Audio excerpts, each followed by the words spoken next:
All right, guys, what's going on, Florida Wrestling fans? Just a quick live video, real quick updates for you. All right, yeah, just going live for a little bit. Talk to the Tri-State Tough Guy Girl Series with an update from series director and competitor at this weekend's kickoff, Jason Westlager. But first, quick announcement.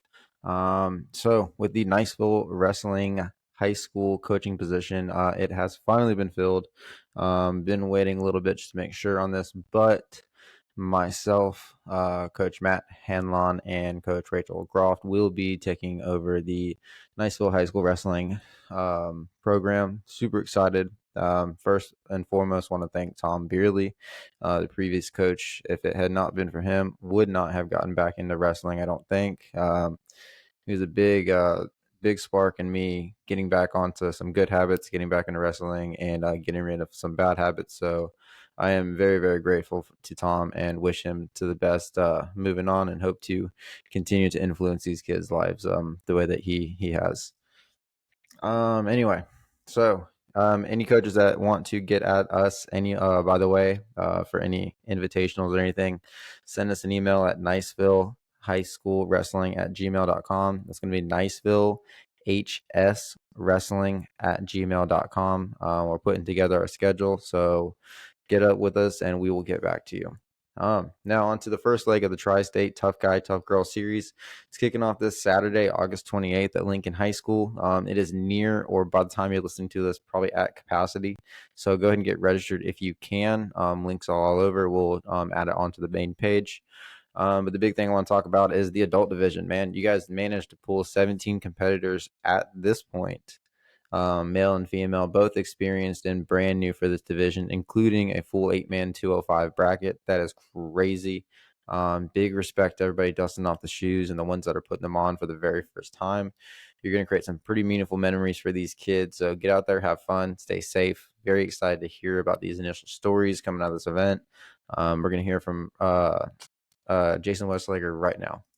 Yeah, I don't want to put the cart before the horse yet because we actually have to run the event, but we have, I believe, 227 as of last look this morning. I think that's the number. I could be 10 or so off, but yeah, numbers are phenomenal. We have, furthest away I saw was we have a handful coming over from Jensen Beach, which is about a 6-hour drive. So we're, slowly accomplishing that mission to get those from other parts of the state to come compete with our kids. And by all accounts, it's going to be a really good event.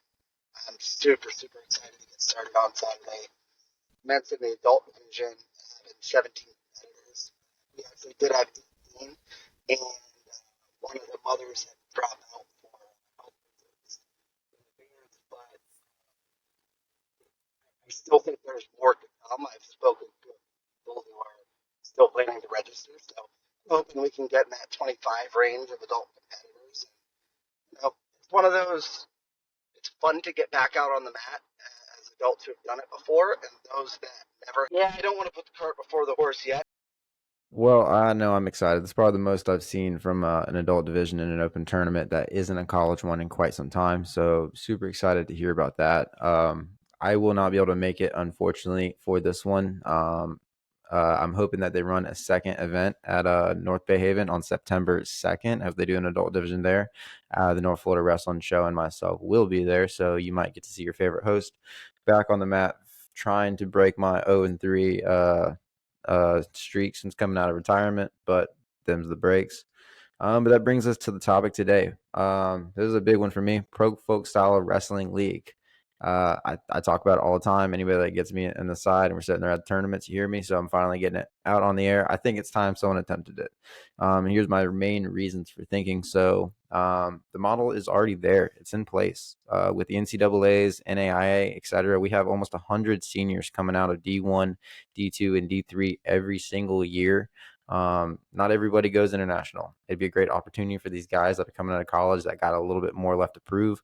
I know I have talked to several college wrestlers that have gone back to opens after they've graduated, still trying to get into it, or they end up transitioning to MMA anyway, which I'll get back to that.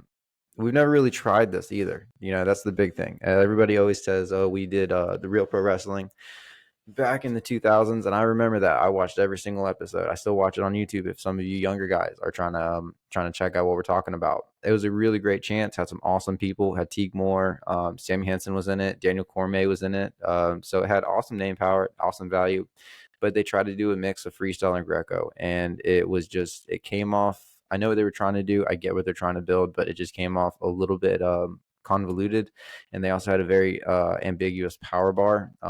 That it just didn't make too much sense.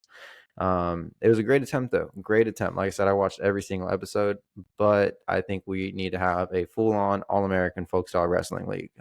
Have title belts just like MMA, which that's going to bring me to my next point. We have guys already that are phenomenal wrestlers going out there and getting CTE for $50 and a hot dog anyway. We can sure as heck get some of these guys to lace them up for one more match, or a couple quality matches, for the chance at sponsorships, for easy gates or whatever. Which brings me to my other point. The biggest thing I hear is it's not going to be a draw. It's not going to be a draw. And my response to that is it going to be the level of NFL, NBA, MLB, UFC? Probably not.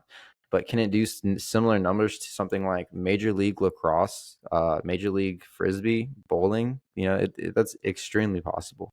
My family, in fact, was in the restaurant the other day, and Major League Lacrosse was on, and my sons were sitting there asking about it, and all of a sudden, I'm talking to my kids about about lacrosse, and they're interested in it. And the next time they see it, it's not going to be some weird sport. It's going to be something that they saw on ESPN in the middle of the day. So I really do think that we have a great chance of doing it. The fact is that with the methods of recording and promoting independently from a cable network deal